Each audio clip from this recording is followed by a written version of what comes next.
Grug steals 200 mammoth steaks from the chief's winter storage. That's enough meat to feed his family for 10 winters. But here's his problem. If he walks into the tribe's gathering circle tomorrow with mammoth steak, everyone knows Grug doesn't hunt mammoth. Grug hunts rabbits. So the second he tries to trade that meat for furs or tools, the chief's guards show up asking questions. And Grug can't just eat all 200 steaks himself because the tribe counts everything. They notice when someone's cave suddenly has smoke every night and their kids stop looking hungry. So Grug tries something clever. He breaks the 200 steaks into tiny pieces. Trades 5 pieces here, 3 pieces there, always to different tribe members, always on different days. He buries some near the river, he gives some to his cousin to hold.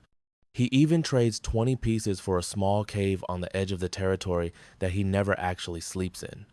And after 3 winters of this careful work, Grug finally has what he wants: clean furs, new spears, a better sleeping spot.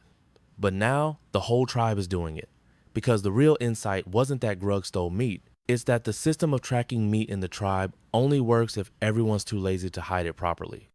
Here's the thing about stolen mammoth meat. The meat itself isn't the problem. Every cave has some meat. The problem is explaining where your meat came from when you're not a mammoth hunter. And this is the exact incentive structure behind every single money laundering tactic that exists. You've got the thing. You just can't use the thing without triggering the tribe's alarm system. So you need a method. Actually, you need 3 methods working together. And every criminal who's ever successfully cleaned dirty money understands these 3 piles. The first pile is breaking. You take your giant stolen mammoth and you cut it into pieces so small that no single piece looks like a mammoth. In the real world, this is called smurfing. Some guy's got $1 million in drug money. He can't walk into a bank with $1 million. That triggers every alarm the bank has. So instead, he breaks that million into 112 separate deposits of $9,000 each. He does this across different branches, different days, different people. Those people are called smurfs.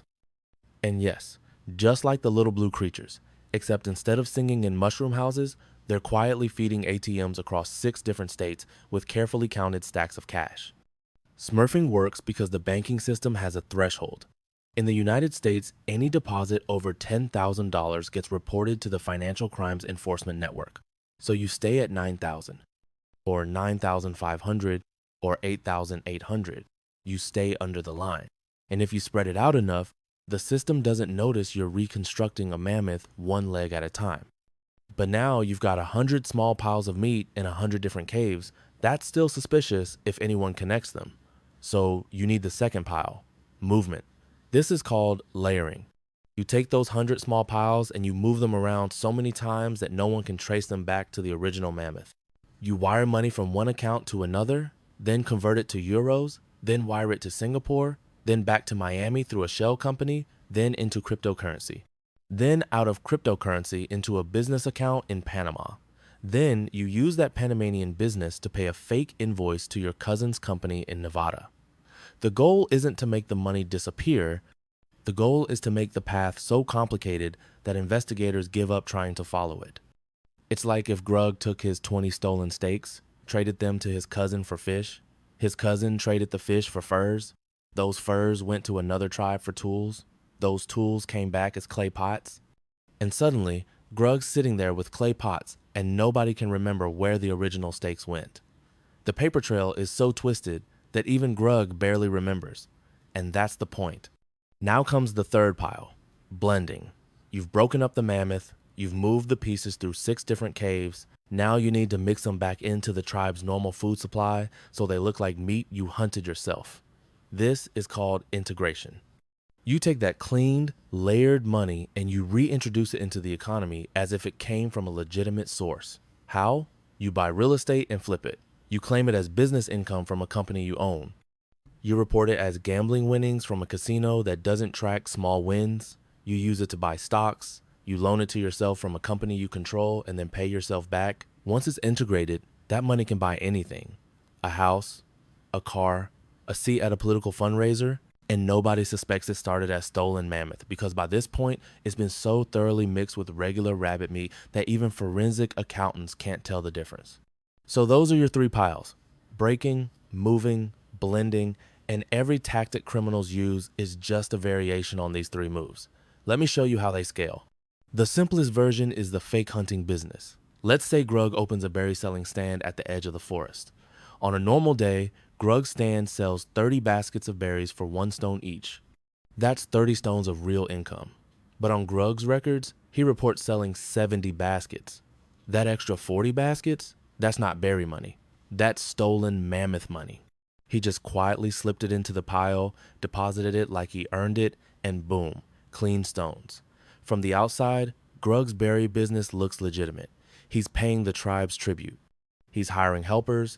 He's even expanding to a second stand. But behind the scenes, it's a front, a sponge soaking up dirty meat and squeezing out clean currency.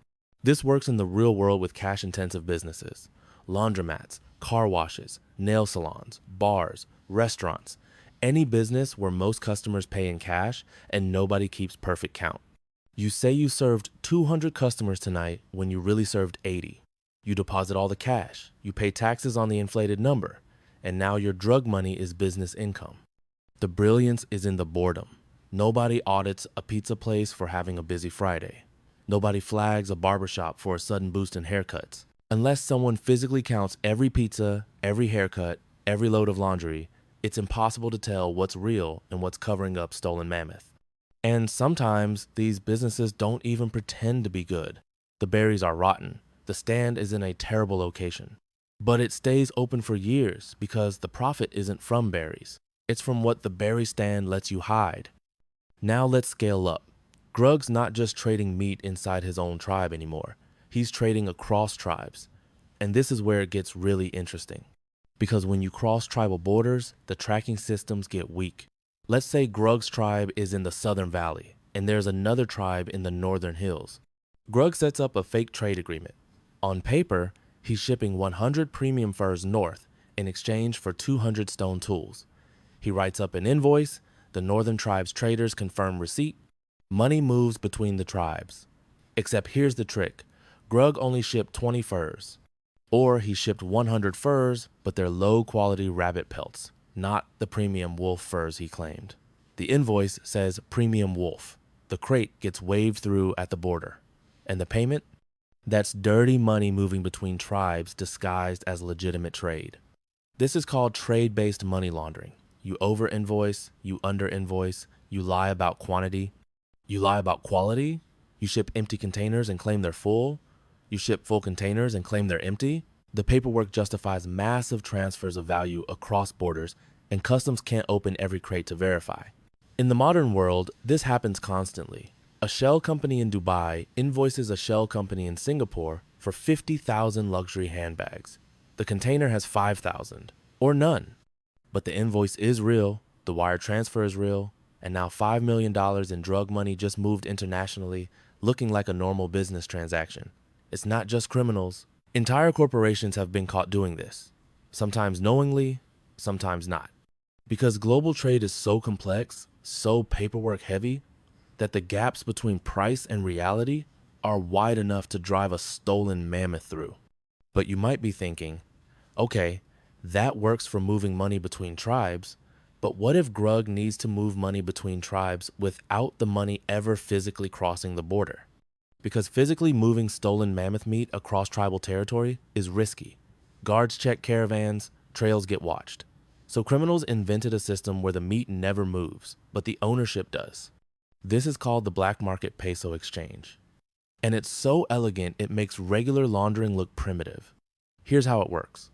Let's say Grug's tribe in the Southern Valley earns 500 stolen steaks from raiding northern traders. But Grug can't use those steaks in the South without questions. He needs to give value back to his home tribe in the North. So Grug finds a broker. This broker's job is to take Grug's 500 stolen Southern steaks and quietly sell them to Southern merchants who legitimately need Northern goods. These merchants pay the broker's partner up in Grug's Northern tribe in clean Northern currency. Meanwhile, the broker launders Grug's stolen Southern steaks by using them to buy legitimate Southern goods like clay pots or woven baskets and shipping those goods north. The broker gets paid on the Northern side in clean money. Grug's tribe gets clean Northern currency. The southern merchants get the cheap steaks they needed to buy northern inventory. And nobody ever moved suspicious meat across the border. It's like a money swap with a twist. Two parallel flows, one dirty, one clean, happening at the same time. Every part of it looks normal on the surface. Merchants do need currency to trade. Goods do move between tribes. But behind it, the meat is stolen. And by the time it hits a storage cave up north, it's clean as fresh snow. In the real world, this exact system was used by Colombian cartels to move billions of dollars in drug money. They'd hand US cash to brokers in America. Those brokers would sell that cash to Colombian importers, who needed dollars to buy American goods. The importers would pay the cartel in clean Colombian pesos. And the brokers would use the dirty dollars to buy actual products like electronics and clothes, ship them to Colombia, and get paid legitimately on the other side. No borders crossed by the dirty money. No names on wire transfers. Just two systems running in parallel. One above ground, one below. And speaking of things that look legitimate on the surface, let's talk about the cave nobody lives in. This is real estate laundering.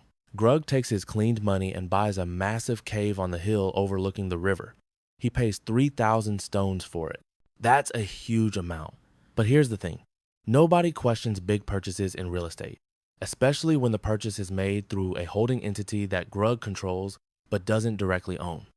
Grug sets up a shell structure. One entity owns the cave, another entity owns that entity. A third entity in a faraway tribe with loose record-keeping laws owns that one. On paper, it's all legitimate property transfers.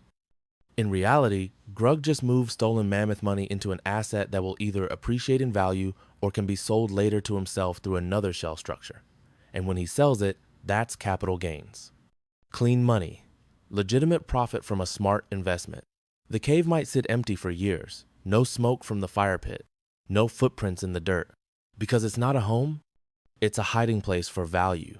This is why luxury real estate markets in places like London, New York, Vancouver, and Miami are filled with empty penthouses. They're not bought to live in. They're bought to store wealth that can't be stored in a normal bank account without questions.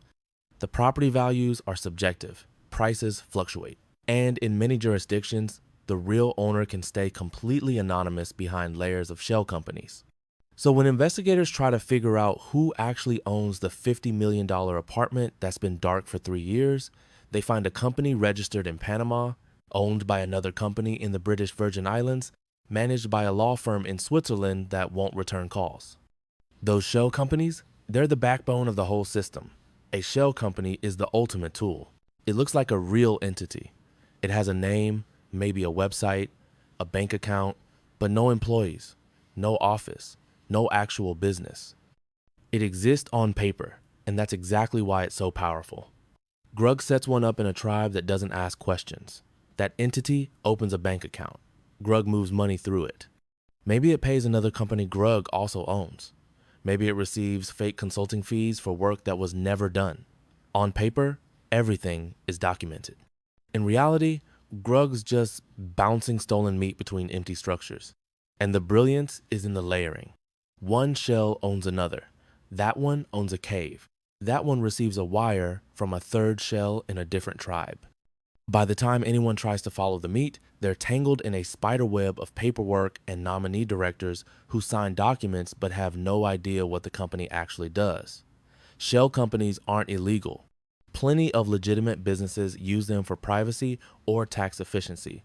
But when they're used to hide ownership, disguise transactions, or create fake business activity, they become one of the most powerful tools for moving dirty value across borders while leaving no trace of the real person behind it. And sometimes, Grug doesn't even need to hide from the system. Sometimes the system helps him. This is called bank complicity, and it's simpler than you think. Grug doesn't sneak around the tribal record keepers. He walks right up to them. Here's how it plays out. Grug opens accounts at the tribe's official storage cave. He starts moving suspicious amounts of meat, way more than a rabbit hunter should have. Instead of the record keeper flagging this and reporting it to the chief, the record keeper waves it through. Maybe the record keeper is getting a cut. Maybe he's following quiet orders from a senior chief who's also getting paid. Or maybe he's just been trained not to ask questions when the person making deposits shows up in nice furs and speaks confidently. In the real world, this happened at massive scale. Major international banks, including HSBC, Deutsche Bank, and Danske Bank, were caught processing billions of dollars in suspicious transactions for known criminal organizations, sanctioned entities, and corrupt politicians. They didn't accidentally miss the red flags. They ignored them. In some cases, they actively helped structure transactions to avoid detection. Why? Because the fees on moving billions of dollars are enormous. And when a bank's bonus structure rewards transaction volume, not compliance, the incentive is clear. Process the money, look the other way. Collect the fee. The fines for getting caught are just a cost of doing business. In 2012, HSBC was fined $1.9 billion for laundering money for Mexican drug cartels and violating sanctions. That sounds like a lot. But HSBC made over $22 billion in profit that year. The fine was 1 month of revenue, a slap on the wrist. The individuals involved, almost none went to jail. Because banks are considered too systemically important to prosecute aggressively. So the laundering continues, sometimes with the quiet cooperation of the very institutions designed to stop it.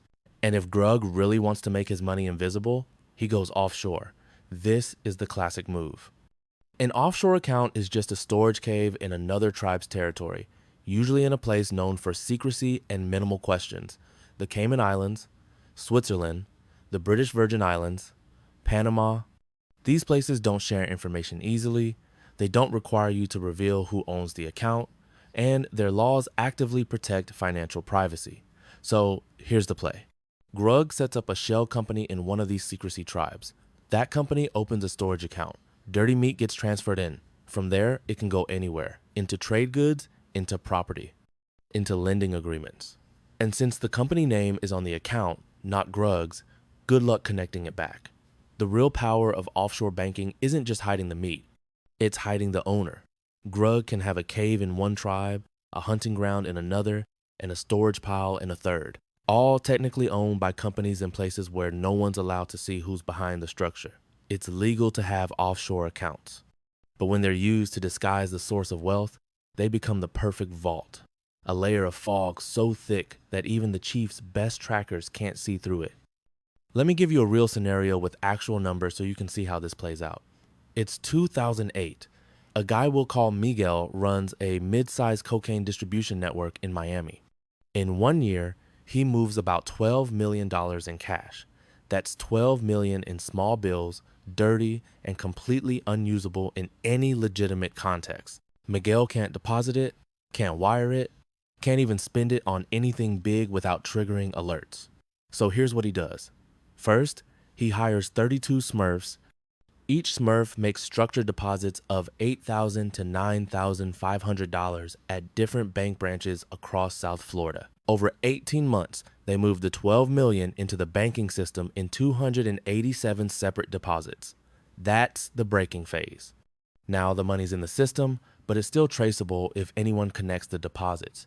So Miguel layers it. He wires chunks of it to a shell company he controls in Panama. That company invoices a second shell he owns in the British Virgin Islands for fake consulting services. The BVI company wires payment to a third shell in Luxembourg. That shell buys real estate in Portugal through a Spanish holding company. Then that property is sold to a fourth shell Miguel controls, this one based in Delaware.